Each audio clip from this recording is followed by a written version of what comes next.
Petrol सा machine chain आरा wood cutting skills. एक गांव में दगाचंद नाम का एक व्यापारी रहता था। उसका बुद्धि अच्छा नहीं था। पैसों का आस रहने वाला एक नंबर का कंजूस आदमी था।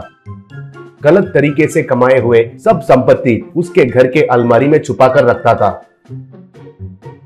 उसका एक बड़ा टिम्बर डिपो था। उसके पास बहुत लोग काम करते थे।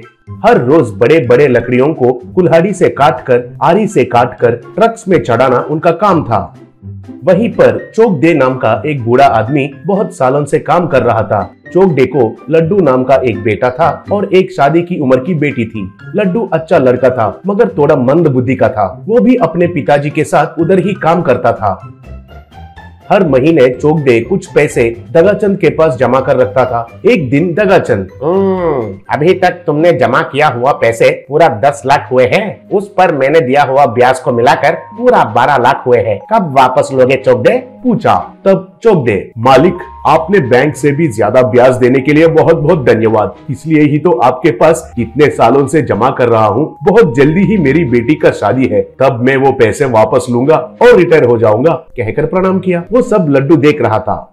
एक दिन चोगदे की बेटी की शादी का रिश्ता पक्का हुआ। तब चोगदे और लड्डू आकर दगाचंद से मिले। तब चोगदे की बेटी के शादी के बारे में बताकर पैसे चाहिए कहकर पूछा। तब दगाचंद, पैसे? कौन से पैसे जी?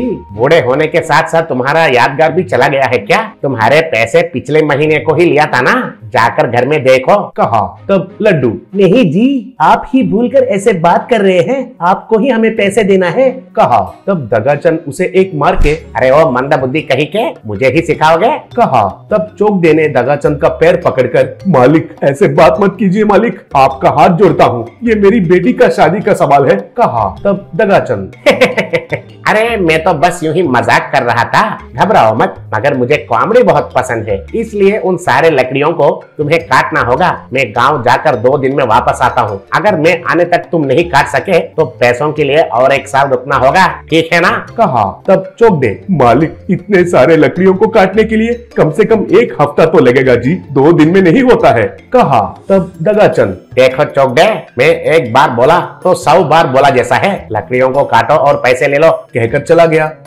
अगले दिन दगाचंद परिवार के साथ कार में चला गया। तब चोगदे और लड्डू मिलकर कितना समय काटने से भी वे लकड़ियां को काटना खत्म नहीं हुआ। दोपहर में बिना खाए बहुत रोकर दुखी हो रहा पिता को देखकर लड्डू भी बहुत दुखी हुआ। वो बिना खाए पानी पीने के लिए बगल में गया। उधर देखा तो उसे एक पुराना सा मिल दिखाई दिया। वो तुरंत उसे लाकर पिता को दिखाकर, बापू मैंने बहुत पिक्चर्स में इसे देखा था, इससे हमारा काम खत्म हो जाएगा, कहा। बाद में पेट्रोल लाकर उसमें डालकर शुरू किया। तब वो जुई कहकर स्टार्ट हुआ। उसे पकड़कर एक एक लकड़ियों को काटने लगा। वैसे लड्डू सारे लकड़ियों को काटने लगा।